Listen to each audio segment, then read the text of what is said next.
सामीन नाज़रीन, सफूरा 92 न्यूज़ में आपको खुशामदीद कहते हैं। मैं हूं आपका मेज़बान मोहम्मद जमशेद।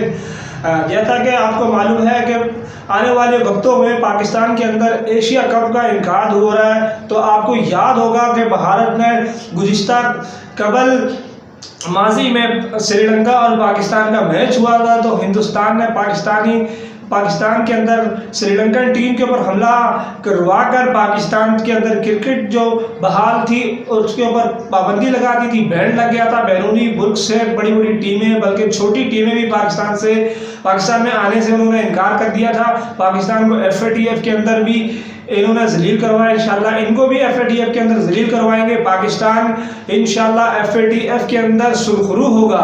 तो अब आपको आज की वीडियो में ये बताना चाहते हैं कि पाकिस्तान के अंदर जो एशिया कप होने जा रहा है, इसको रोकने के लिए पाकिस्तान के ऊपर हमले हुए। आपको याद होगा कि गुज़िश्ता कबल श्रीलंकन टीम के ऊपर इंडिया ने हमला करवाया, तो इसी वजूहात की वजह से देखोगे PTI और नून लीग और पीपल्स पार्टी, इनके माबैन जो लड़ाइयाँ थी, जो सियासी तनाव था, तो आज माजी में देख ले कभी भी किसी भी सियासी पार्टी ने ना पाकिस्तान की रेंजर के ऊपर हमला किया, ना पाकिस्तानी अफवाज के ऊपर हमला किया। ऐसे कैसे हो सकता है कि एशिया कप पाकिस्तान में होने को है? ऐसे वाक़यात के अंदर पाकिस्तानी फौज और रेंजर की चौकियों के ऊपर हमले किए गए। तो देखिए, ये सियासी तनाव कभी भी आर्मी के खिलाफ नहीं हो सकती। हम तो यही कहते हैं, सफूरा 92 न्यूज़ को इसको इस नज़र से देखते हैं कि पाकिस्तान के दुश्मन जो है वो हमेशा पाकिस्तान को तोड़ने की साजिशों में रहते हैं। ये दुश्मनों ने किया। एशिया कप पाकिस्तान में होने से रोकने की मुकम्मल तैयारी की गई।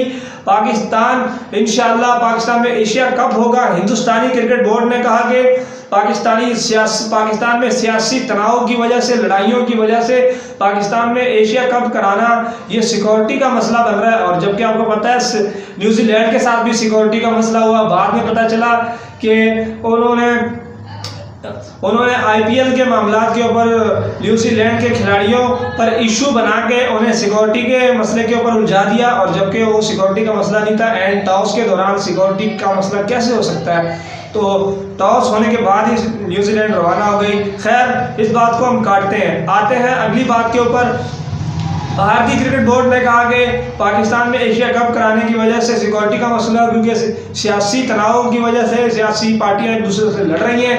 और दूसरी बात, आप ये बताएं मुझे कि पाकिस्तान के अंदर बांग्लादेश और श्रीलंकन क्रिकेट बोर्ड ने पाकिस्तानी PCB क्रिकेट बोर्ड के साथ राब्ता किया। उन्होंने ईमेल के ज़रिए पाकिस्तानी PCB क्रिकेट बोर्ड को ये वाज़ेह पैगाम दिया कि हम पाकिस्तान के अंदर एशिया कप खेलने के लिए तैयार हैं, हमें कोई एतराज़ नहीं है। श्रीलंका एशिया कप की 2 बड़ी टीमें बांग्लादेश और श्रीलंका पाकिस्तान में खेलने के लिए तैयार हैं, तो इंशाल्लाह अफगानिस्तान की टीम की तरफ से भी अच्छे ख्यालात का इम्कान है, अच्छी खबर आने का इम्कान है। इंशाल्लाह वो भी खेलने के लिए तैयार होगी। और इसके अलावा अब देख लेंगे इंडिया को भी, उनको भी आना पड़ेगा जब दूसरी टीमें आ जाएंगी। तो जब बांग्लादेश और श्रीलंका तैयार है, तो उसके बावजूद भी इंडियन क्रिकेट बोर्ड का ये कहना है कि मुत्तहदा अरब अमारात में भी एशिया कप ना कराया जाए। गर्मी की वजह से खिलाड़ियों की इंजरीज का मामला होगा, तो ये मामला इन्होंने उस तरफ घुमा दिया। पाकिस्तान के अंदर एशिया कप होगा, इंशाल्लाह चैंपियन ट्रॉफी भी होगी और पाकिस्तान में वर्ल्ड कप भी होगा। इंशाल्लाह पाकिस्तान दुनिया के अंदर सुरखरू होगा। पाकिस्तान को जो बदनाम किया गया था, जो दहशतगर्दी का काला धब्बा लगाया गया था, उनको धोने का वक्त आ गया। हिंदुस्तान कुछ भी कर ले, कितने भी प्रोपेगेंडे कर ले, इंशाल्लाह कोई टीम इनका साथ देने के लिए कोई मुल्क तैयार नहीं होगा। और पाकिस्तान में वर्ल्ड कप खेलने के लिए, एशिया कप खेलने के लिए, चैंपियन ट्रॉफी खेलने के लिए तमाम टीमें तैयार होंगी। पाकिस्तान सुरखरू होगा। पाकिस्तान बाइंदाबाद, पाक फौज जिंदाबाद। सफूरा 92 न्यूज़ के साथ मुझे इजाज़त दीजिएगा। अल्लाह हाफिज़।